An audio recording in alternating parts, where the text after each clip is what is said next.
anybody have any announcements they'd like to make?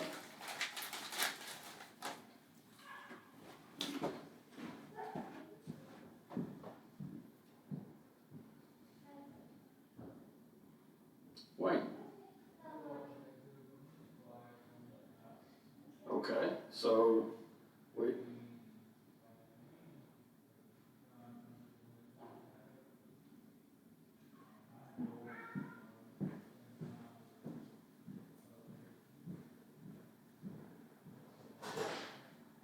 All right. Technically, we don't have the next one scheduled, but we'll figure that part out.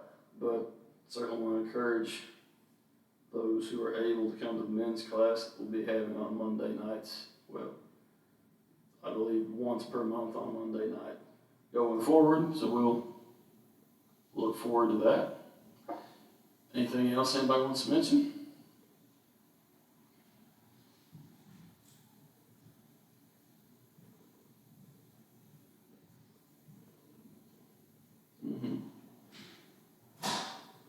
All right.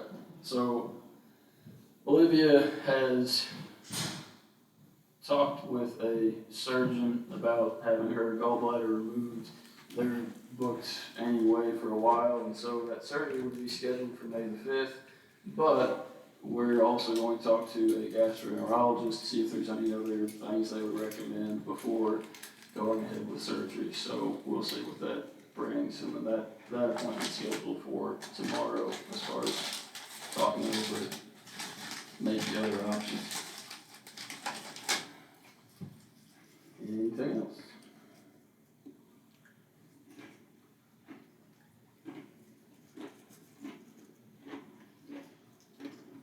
Okay, that's all right. Genesis chapter 4, which we almost finished last week, which means we will finish it this week and get into chapter 5.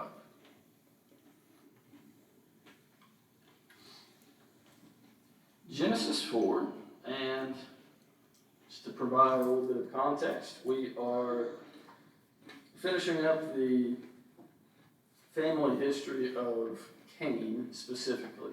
In the next chapter, we're going to look at the descendants of Seth, which is one of the other sons of Adam and Eve, but we're still looking right now at the last few descendants that I talked about in the line of Cain. That's how we'll finish out this chapter. If somebody will read verses 23 through 26 for us.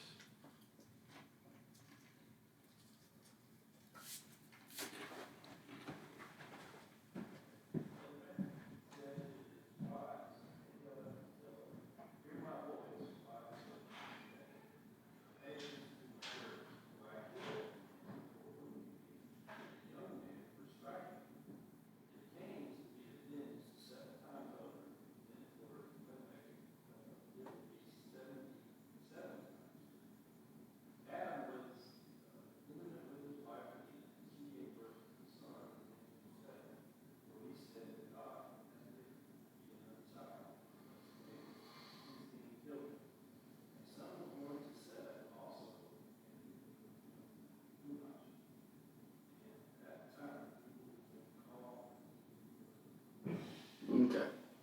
So, again, we're finishing out the family of Cain, and then we're also getting a look back at Adam and Eve to finish out this chapter. So, verses 23 and 24. Well, verses 21 and 22 have described already Lamech, who took 2 wives.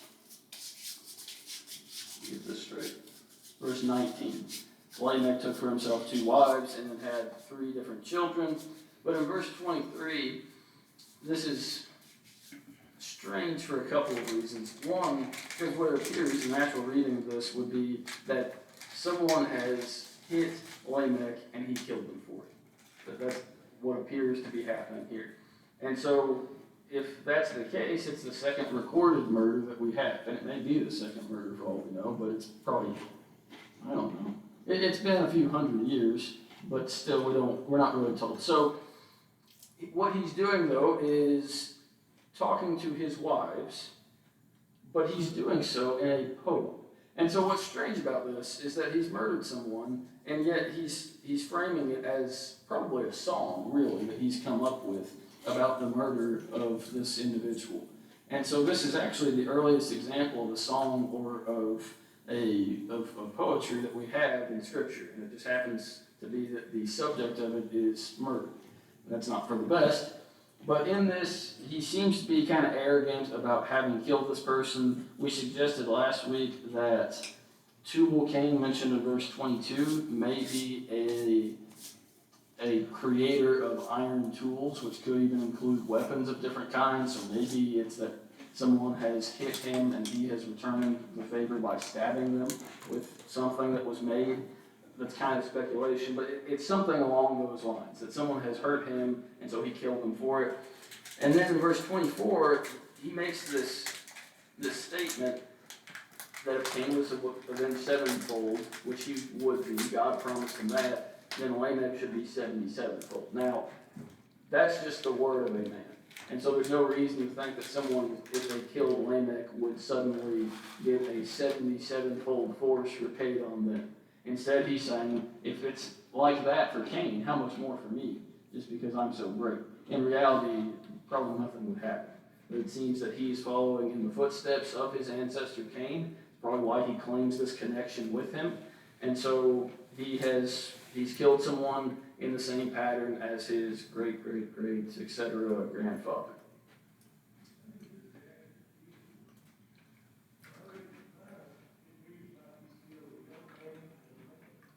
Okay, so that is a good question. It depends on if he's doing what Hebrews, which this is before the Hebrews, I understand, but what they tended to do, which was repeat something twice to make emphasis of it. We don't do that so much today, but a lot of times you'll see it in the Psalms or wherever. You'll see a statement made and then almost the same statement made again to emphasize the point. Or it could be that he's killed two. We don't know.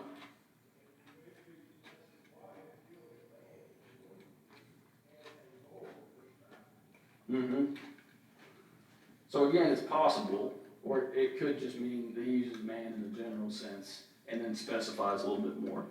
Either way, is it better if he's committed a double homicide or just a single? It doesn't make all that much difference. So he has done something evil in the sight of the Lord, and whoever he's killed, God would have viewed this the same way as Abel's death, and I imagine the ground cried out to God when this happened, and anytime someone is murdered.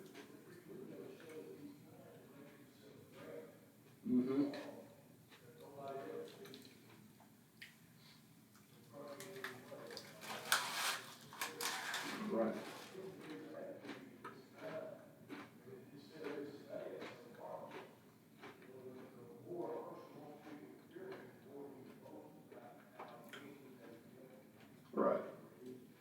Right. And that is what he seems to be doing here, saying, hey, watch out for Lamech because he's already killed one person, so you might not want to cross him. Okay.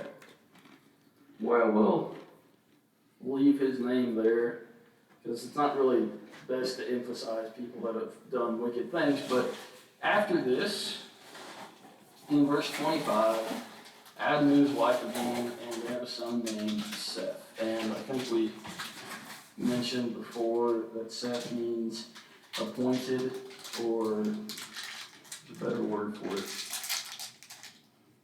We'll stick with appointed though. But Seth is this child that has come to them after the death of Abel. And we mentioned last week that verses 25 and verse 26 are not in order. Because if you look at verses 16 through 24, you've got 8 generations from Cain to Lamech. Well, obviously, there's not been 8 generations, and now Adam and Eve had their third child. That's just not how that works. So instead, what's happened is Noah, that's the classic mistake that people mix up with Moses. I don't know why that is, but they do get crossed over. Anyway, Moses has recorded Cain and the fact that he left and had a couple children, and then he goes along and he tells the rest of the story of Cain. And then he goes back to what's happening in real time, which is that Adam and Eve have had another child. Again, Seth is born after Abel has been killed. That's what it says in the second part of verse 25. And verse 26 As for Seth, a son was born to him. And so we get just a little hint of what we're going to see in chapter 5, this family tree that we have. And Seth has a son named Enosh, or Enos, depending on your translation. It's the same name. It just gets rendered a little bit differently in English. But importantly, at the end of verse 26 there, it says, "Then men began to call on the name of the Lord." Now, that's kind of vague as to what calling on the name of the Lord means at this time, but it's enough for us to recognize, finally, after man has been tempted and fallen in the Garden of Eden, after one man has killed another man, and after at least one other person's been mentioned now of killing someone, at some point people have now turned to God. And so, praise God for that it didn't take too long, just a few generations, and people were ready to call on the name of the Lord. It seems also that this is a contrast that's pretty striking between the descendants of Cain that we were just reading about, the ones that kill people, and the descendants of Seth. The descendants of Seth, they call on the name of the Lord. The descendants of Cain, they kill other people. And so we have a distinction between those two. Any comment on the end of this chapter?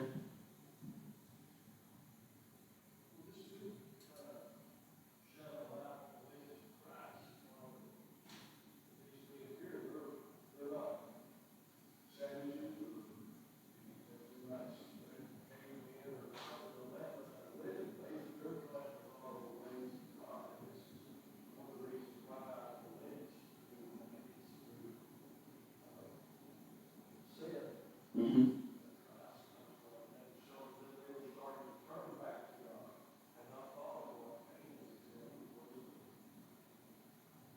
Right. Right. I think that is true. I think that part of this is showing Jesus will come through this line eventually. And we're only 4 chapters in to the Bible, and already there's a little bit of a hint saying, and some people turn back to God. And eventually, from that line of people would come the Savior.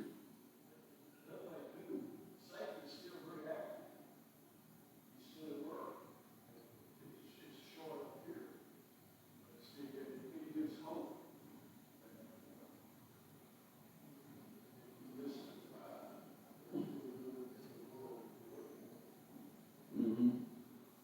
So there is some positive left at the end of essentially 3 chapters of bad things happening. But now, well, 2 chapters of bad things happening. But at the end of all of it, there's finally some people turning back to God.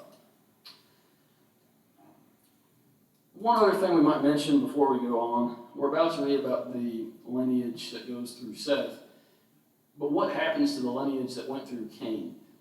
It's theorized, I kind of like the idea, maybe this is just bias against the lineage of Cain. From Adam to Noah is 10 generations.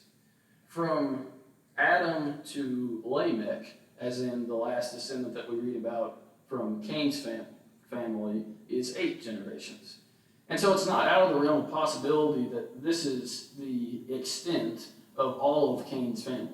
That doesn't mean that there weren't other children produced out of this, but this may be the last generation. Lamech may be the last one before the flood happens, which would kind of make sense, because what does it say about those who lived at the time of the flood?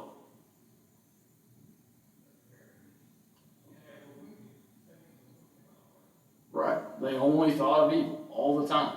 Well, it's not too far off from what we see with Lamech. So it's not necessary, but it could be that pretty much all of Cain's descendants get wiped out in the flood as part of that evil generation that perishes from the earth. And depending on what happened in Noah's family tree, it could be that all of the genetics of Cain's family washed away in the flood as well. And we're not talking about just 2 families, remember, because Adam and Eve had more children. And so Noah's line could have only intermarried with those apart from Cain, especially because Cain kind of went off to himself. So it's just an idea, but maybe Cain's lineage died in the flood. That would be fitting, at least. Any other thoughts?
Mm-hmm. We do. So just even if Cain's descendants were wiped out in the flood, it doesn't make too much difference. There's still going to be Judas that comes from the line of Noah. There's still going to be Ahab that comes through the line of Noah. We're not done with evil. We just happen to wipe it out for a few minutes. And it won't be too long after the flood that we see this nice big tower get built so that people can show how great they are compared with God. Okay. But we're not there yet. So what we have to do first is get through chapter 5, which is everybody's favorite chapter of Genesis. I mean, the flood, that happens later. Creation, that's pretty nice. But chapter 5 is a list of names that you can't pronounce. And so we're going to go through chapter 5 now. How exciting. Now, before we get into chapter 5, we'll make the note about genealogies in Scripture. I've told you this number once before in a lesson, but just as a pop quiz, what percent of the Bible is genealogies?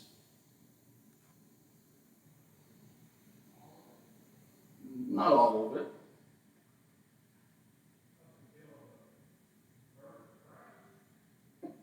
Mm-hmm.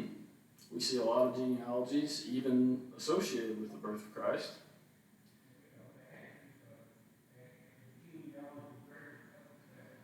Mm-hmm.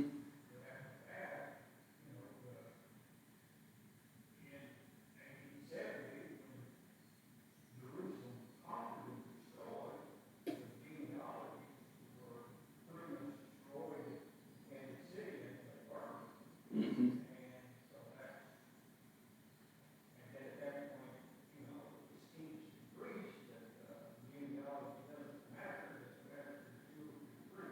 Mm-hmm. Right. So we don't see that into the Christian era. There's no use for genealogies now, in the spiritual sense at least. But that number is 2%. So if you take the entirety of the Bible, all the chapters in the Bible, 2% of all the chapters in the entirety of the Bible are just listed names, which is a lot. So why are they in there? Well, there are different reasons that you could suggest, but first, let's recognize that God inspired these words just as much as he did the words on the Sermon on the Mount. Now, that's difficult for us to maybe fit together, but he inspired both. Now, is the Sermon on the Mount more important, more useful to us directly? Yes, it is more useful to us. Sure. But there is a reason these are in here, especially these ones. Because these ones aren't just a list of anybody. These are a list of people from the creation down to the next almost creation point where everybody comes from. Everybody came from Adam, but now everybody comes through just Noah. And so that's part of our own personal history.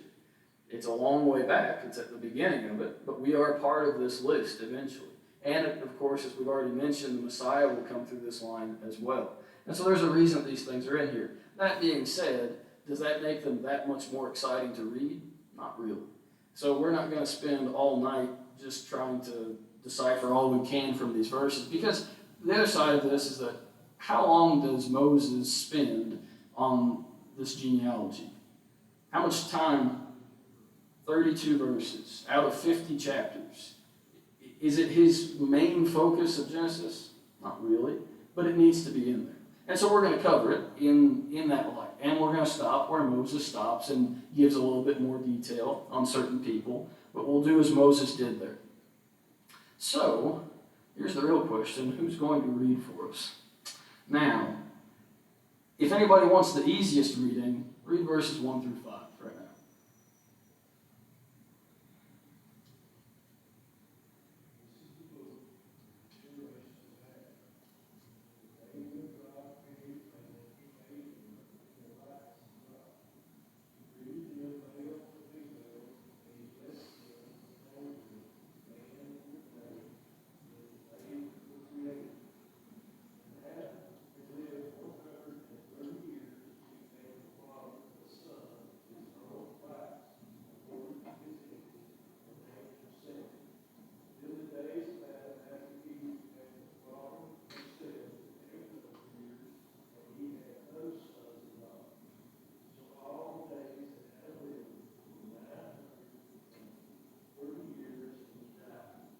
Okay, thank you.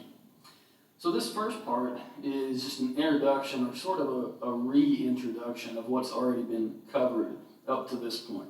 So in the first couple verses, it's just going to tell us this is the generations of, the genealogy of that which would follow Adam. And it says, in the day that God created man, he made him in his likeness. So that's a reminder there back from chapter 2. Chapter 1? It is chapter 1, verse 26. Okay. That God created them in his likeness. Also, he created them male and female. He blessed them. He called them mankind, or he called them man, or if you're reading from the King James, he called them Adam, which is the Hebrew word for man. And so that's kind of interesting that the King James keeps the literal transliteration from Hebrew. It just says he called them Adam, which is accurate. And he did that in the beginning. Okay, so we're reminded now we were created in God's image. Now, we get to Adam's lineage here. And we're going to have this formula that's followed pretty much every time. It says Adam lived so long, and he had a son. After that, he lived so long, and then he died. That's the formula. And it repeats itself over and over for all these different people. But it does give structure to what we're reading. That's why Moses does it that way. And so with Adam, he lived 130 years and begot a son. This is the first touchstone, maybe a different word there, the first reference point that we have as far as the timeline of the beginning of creation until here. We don't have any reference before this of when something happened. And so the first event that we know happened at a certain time is that Seth was born 130 years after the creation. Everything that happened in the previous 4 chapters happened within those 130 years. We don't know when they happened. We don't know how long that was in the garden, how long it was out of the garden. We just know it took that long to get to here. So that is worth knowing, and we've referenced that verse several times because of it. He begot a son, and the son was in his own likeness after his image. What's the significance of Seth being in the likeness of Adam and in the image of Adam?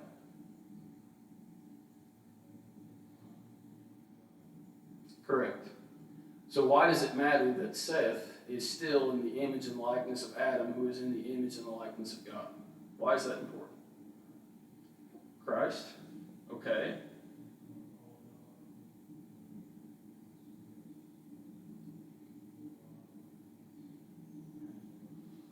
That may be true, although Cain was also made in the image and the likeness of God, we would have to imagine.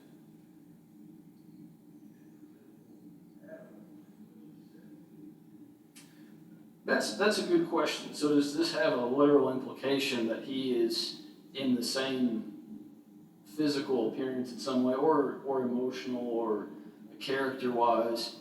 And that is possible, but that's part of what's meant here, that he's a little bit more like Adam. Although, is that high praise to be more like the first sinner?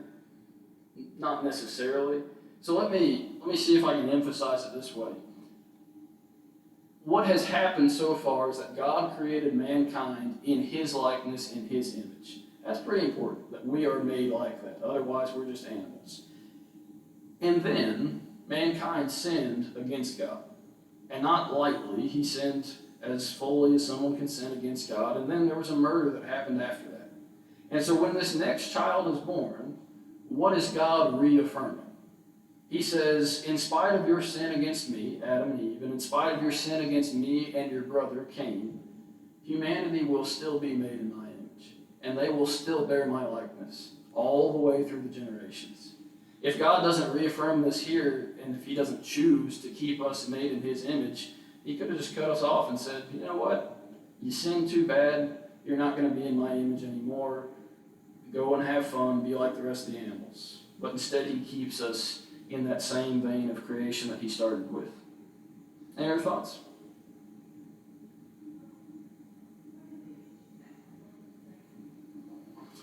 That's a good question too. It's not physical, because God is not physical, and so it's not as if we look like him, but we're made to resemble him in other ways. And so probably that's more to do with how we think, with the feelings that we have, maybe even somewhat with our sense of morality, although some of that probably comes from the tree of the knowledge of good and evil. But the things that make us like God, as far as we are like God, those things are the image and the likeness of Him.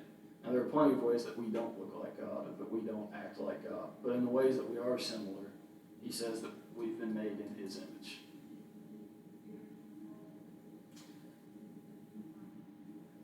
Yeah, so we can add to that the spiritual component. Animals don't have souls, so part of being made in His likeness is being eternal, spiritual.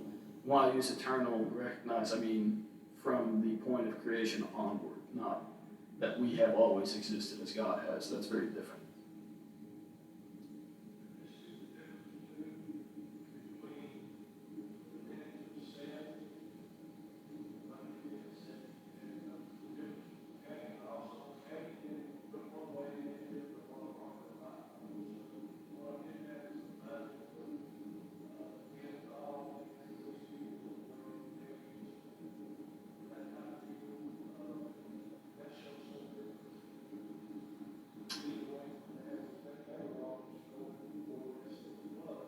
Mm-hmm.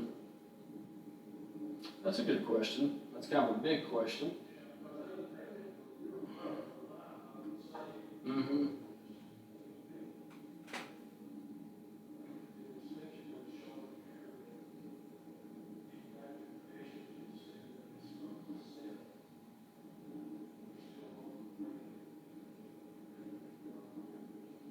Mm-hmm. Right. So this could be another distinction or another contrast between the descendants of Cain and the descendants of Seth. But we will say this has to apply, whatever is being meant here by being made in the likeness and image of Adam that's applied to Seth has to apply to all of those other sons and daughters born in verse 4. If it doesn't, then there's some one special line of people that exist in this world that are more perfect than everyone else, and that can't really be. But it may be that it's emphasizing Cain kind of messed up, but everybody else that was going to be born from that point on, they would have a chance because they would be more like God, more like Adam, at least in some sense. Okay. In verse 4, it says, He begot Seth. We already saw that back in verse 25 of the last chapter. And the days of Adam were 800 years. Now that's after he had Seth. And he begot sons and daughters. Now, we don't know how many sons and daughters he had. What we do know is he had at least 4 more children, because it uses the plural term sons and the plural term daughters, which would imply at least 2 of each. According to Hebrew tradition, which we mentioned before, they had 56 children. Now, how would the Jews know that? I don't know. Maybe it's based on some little piece of truth that was handed down. Maybe it's not. But they even get so specific as to say they had 33 sons and 23 daughters. And that's pretty specific. That being said, even though we don't know how many they had, what else would you do? I mean, really? Is your job taking too much of your time? So is that going to be the problem? Is your house going to be too small and you know it's not as big as the Joneses down the street? You don't have the same concerns as today, and so why not have more children than fewer? Besides that, they were commanded by God to be fruitful and multiply.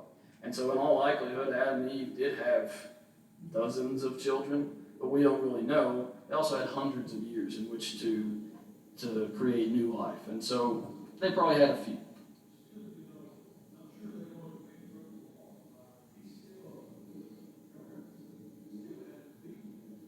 Mm-hmm. Right?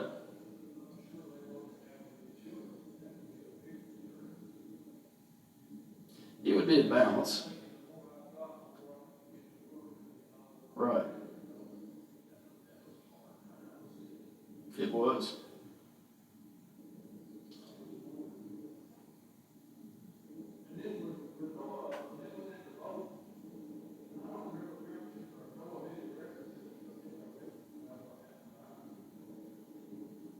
Mm-hmm. Right. as far as the number. Right.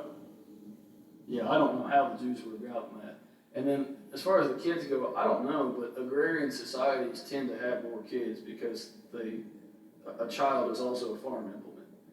And so if you can get more labor, you might view it that way, or it might be such a struggle that you have fewer. Okay. So after that, though, he lives 800 years, and after he has those kids, verse 5, he lives 930 years. Wow. Can you imagine? 930 years. That's going to be consistent throughout this list that we're looking at, that people live into the 8 and the 900s. But just take Adam as an example. And of course, he's not the longest lived person that we have on this list. But if he had been, if he died today, if Adam died today, that means he would have been born in 1093 AD. That's a long time ago. That's, if you know your history, that's the Norman conquest of England. That's a while back. That's the Anasazi building cliff dwellings out west in the United States. That's a little while ago. So he lived a fascinatingly long life.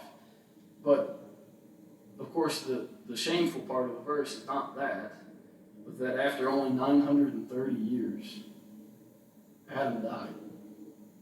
That shouldn't have happened. Interestingly, he lived at least 900 years after being kicked out of the garden, or at least 800 years rather.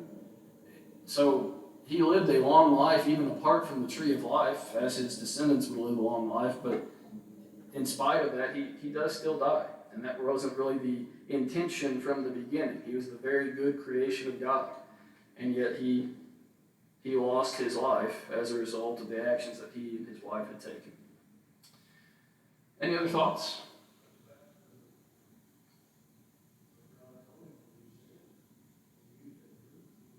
Mm-hmm.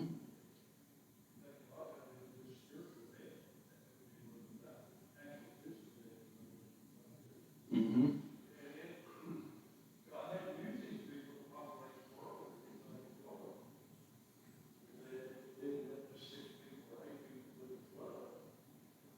Mm-hmm.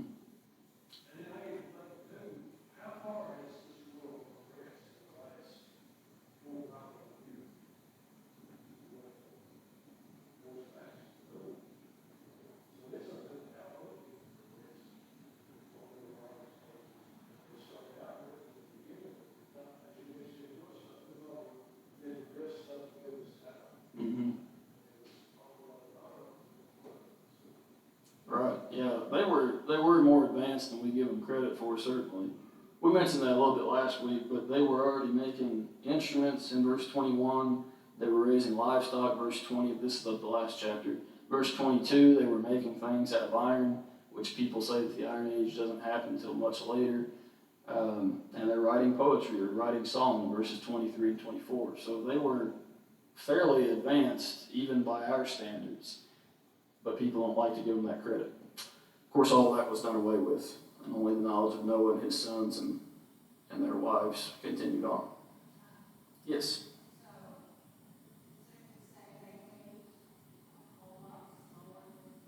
I think so. Yeah, I think it has to be, because we wouldn't make it to 150 without being incapable of moving. Right. Yeah, so evidently their lifespan looked different. And I'm not sure how it works. I already forgot, I think 65 is the youngest someone is recorded as having a son in this list. And so I don't know if sexual maturity was a different age too, but the whole life cycle evidently took a lot longer than it does now. And people didn't wear down as fast as they do today. Okay. Does anyone want to volunteer to read verses 6 through 20? If not, I'll read it, but if someone wants to volunteer, go for it.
that's good for right now.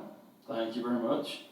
So again, this list is, it's there for a reason, but the reason's very specific. It's because it gives the lineage from one important person to the next important person. And also, that's worth pointing out, because this is not a family tree in the true sense, right? It doesn't show all the branches that go out. All it's concerned with is getting from here to here, from Adam to Noah. And so it says other people had sons and daughters, and I'm sure they had many. But for example, Seth lived 912 years. You think he had a few sons and daughters? Probably, but they aren't important. The only one that's important is Enosh, because he's next in line toward Noah and toward the Messiah. So that's the reason that these ones get recorded. Right, it's a roadmap much more than a family tree. It's just saying, here's how you get to Noah. And so that's all we're concerned with too. He has a son named Enosh, which literally means man, which is not all that clever, if you ask me, but that's what he came up with. And then Seth dies, living a long life by our standards, has more sons and daughters. And then we go from Enosh to Canaan to Mahalalel to all these different people. Actually, Mahalalel is interesting just because his name is the first name that we see that uses El as part of the name. E-L, which is the Hebrew for God. And so it's the first time that we see somebody maybe having a name that references God, since it would be translated as praise of God. And we go to Jared and then to Enoch, and Moses stops for a minute on Enoch. And so that's what we'll do too, although we don't really have much time to do that. But that does mean that we at least get through verse 20, and next week we look at verses 21 and following. And this part is better because we get to talk about Enoch, and we get to talk about Methuselah, we get to talk about Lamech, and finally Noah. And so that part's leading into chapter 6, and we'll get to the flood.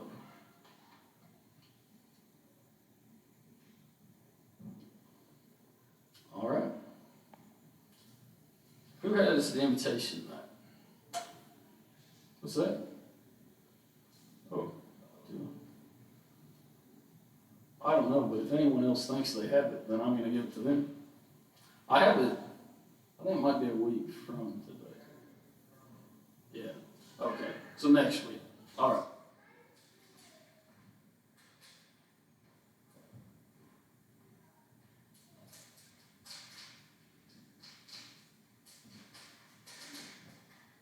I can't imagine living 800 or 900 years. I feel old at 57. When I was 23, how old was I when we had Isaac? 28, I think. 27, okay. I mean, we've been talking about that tonight. So we begat Isaac at age 27, and I don't know how many years after that, but it's not going to be 800 or 900 more years. For the night, I took 226, and thank you, Dan, for filling in at the last second. The other three song leaders couldn't make it, and thank you, Carson, for leading the prayer also, just on the spot. Thank you for using your talents.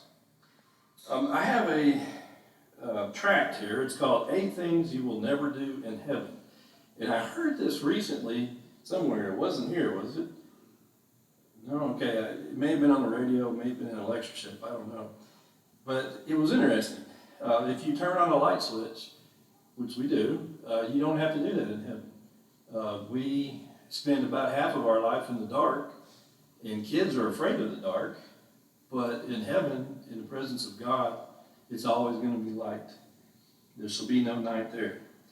If you locked your doors, which we probably locked our car doors here in the church parking lot, it's not even safe here. You don't have to do that in heaven. The society is wicked. We see that from the time of Cain and on. There's bad news, robberies. I try not to watch the news, but there'll be no bad news in heaven. And it says, and I'll paraphrase Revelation 21. No, I'll read it. There shall in no wise enter into it, into heaven, anything that defileth, neither whatsoever worketh abomination, or maketh a lie, but they which are written in the Lamb's book of life. It's going to be a good place. We drive by a cemetery getting to the building. Won't have those in heaven. Death, the word death is used 904 times in the Bible. The last time that it's used in Revelation, it says, there shall be no more death. And that's comfort. We face temptations here in this life.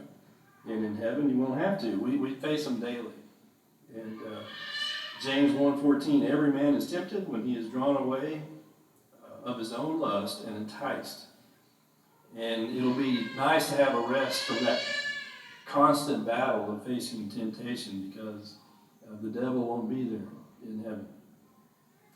We know that there's a lot of sick folks, and in heaven there'll be no illness. Won't be any surgeries, gallbladders. It won't be any nursing homes or anything like that. It says the former things are passed away, and there'll be no germs and no diseases and no injuries. And as we've been talking about the people tonight that are so old, there won't be aging. I'm getting crow's feet and age spots and things like that. Vision is a lot worse. Hearing gets worse. My memory, I was telling Dan, I couldn't remember something tonight. And our strength fails. And you young folks, you'll get there. Your knees will hurt and your memory will go and stuff like that. I used to think, that'll never happen to me. But you won't age in heaven. You'll be there 10,000 years. You'll be just the same as when you were first given that incorruptible body when eternity starts. And if you took medicine today, for headaches and backaches and knee aches and bursitis and arthritis and sinusitis and all that, neither shall there be any more pain there in Revelation 21. And of course, there'll be no more tears. And I am going to Guyana leaving next Saturday. And to do that, you have to have a ticket, an airplane ticket to get there. And you also have to have your passport and some other documents too. And to get to heaven, it's kind of the same thing. The devil doesn't have a passport to get to heaven. He's not going to be there. But we need to make sure that we have our paperwork done, so to speak, and to get our passport signed by Jesus and make that reservation and make that a goal to get to heaven. And you do that by obeying God's commands, contacting Christ's blood through baptism, and reaching God's grace. And of course, if you've done that, and most of us in here have done that, been baptized, that's not the end. You need to live a faithful life.